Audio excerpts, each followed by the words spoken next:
मैं आज आपके सामने मोहब्बत के लफ्ज़ का मतलब बयान करने चला हूँ। कहते हैं कि मोहब्बत क्या है।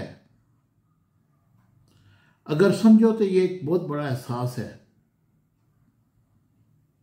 हमारे माशरे में लोग मोहब्बत को औरत और मर्द के दरमियान एक ताल्लुक़ का नाम देते हैं। हालांकि मोहब्बत तो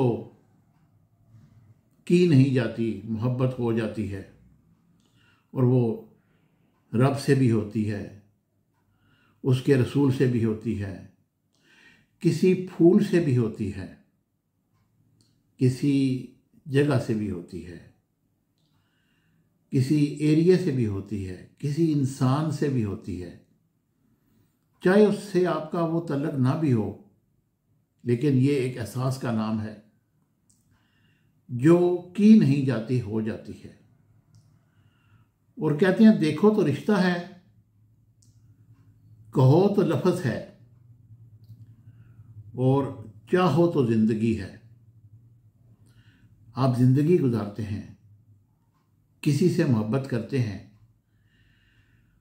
तो वो ज़िंदगी आपकी गुलो गुलजार हो जाती है, क्योंकि एहसास ही मोहब्बत है। और अगर मोहब्बत करो तो इबादत है।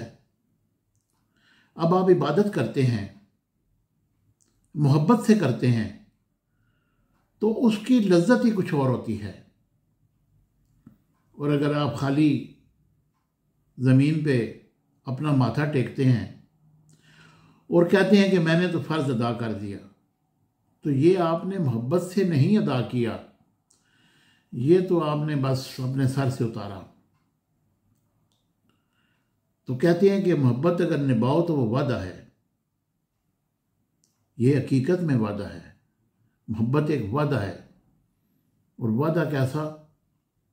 जो आपने अपने दिल से किया, अपने दिमाग से किया, रब से किया, रसूल से किया, अपने ख़ानदान से किया, अपने बच्चों से किया, अपनी बीवी से किया, अपने खावन से किया, अपने मुआशरे से किया। जब आप मोहब्बत करेंगे तो फिर कहते हैं जब मोहब्बत मिल जाए तो वो जन्नत है। ये हकीकत में एक एहसास भी है, रिश्ता भी है, लफ्ज़ भी है, ज़िंदगी भी है, इबादत भी है, वादा भी है, और फिर जन्नत भी है। इस पे गौर कीजिएगा और मोहब्बत के हकीकी लफ्ज़ को अपने दिमाग में पेनिट्रेट कर लीजिएगा, तो फिर ये आपको सही बता रहा हूँ मैं, कामयाबी ज़िंदगी की और आखिरत की आपके कदम चूमेगी।